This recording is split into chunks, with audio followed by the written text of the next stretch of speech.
বেগম খালেদা জিয়া আজ ফিরেছেন, এটা কিন্তু মূল সংবাদ নয়। তিনি আরও বেশ কয়েকবার দেশের বাইরে গিয়েছেন, চিকিৎসার্থে গেছেন, আবার ফিরেছেন। কিন্তু এবারের ফেরত আসাটার মধ্যে একটু ভিন্ন তাৎপর্য আছে, কিছু মাত্রাগত তফাত আছে। প্রথমত, তিনি আগের চেয়ে অর্থাৎ তুলনামূলক সুস্থ হয়ে দেশে ফিরেছেন, এটা মোটা দাগের খবর। তো যখন সুস্থতার প্রশ্ন আসলো, বিএনপি কিন্তু টানা 12-13 বছর ধরে বলছে যে তিনি গুরুতর অসুস্থ। মেডিকেল বোর্ড বলছে, ডাক্তাররা বলছে গুরুতর অসুস্থ তো বটেই, এই চিকিৎসা বাংলাদেশে সম্ভব নয়, তাকে বাইরে নিতে হবে। তো তখনকার ক্ষমতাসীন দল থেকে বা দলের শীর্ষ পর্যায় থেকে এটা নাকচ করা হয়েছে।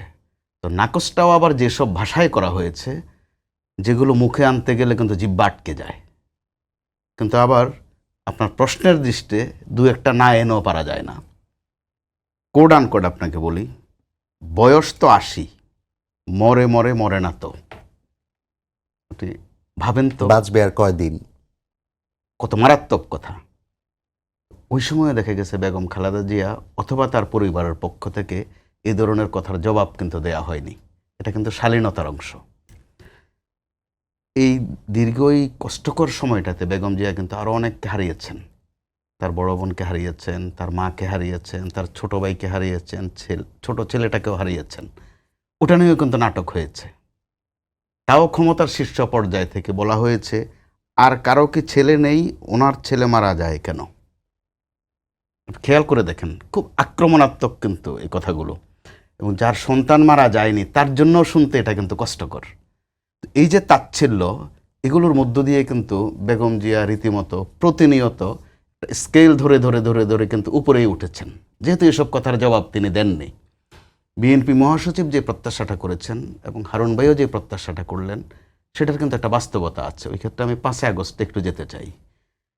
5 আগস্ট যখন বেগম খালেদা জিয়া বক্তব্য রাখবেন, আমরা তথ্য পেলাম, শুধু গণমাধ্যম কর্মীরা না, সাধারণ মানুষও কিন্তু অপেক্ষায় থাকলো যে তিনি কি বলেন।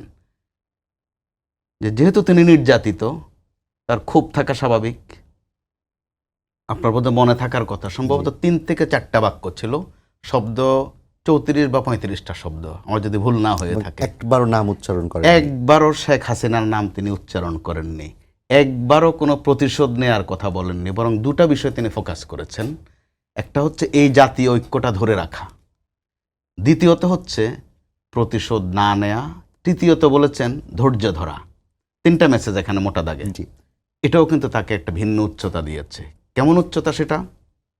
আমাদের তৃতীয় বিশ্বে সাধারণত আমরা একটা স্লোগানের মতো বলে থাকি যে ব্যক্তির চেয়ে দল বড়, দলের চেয়ে দেশ বড়।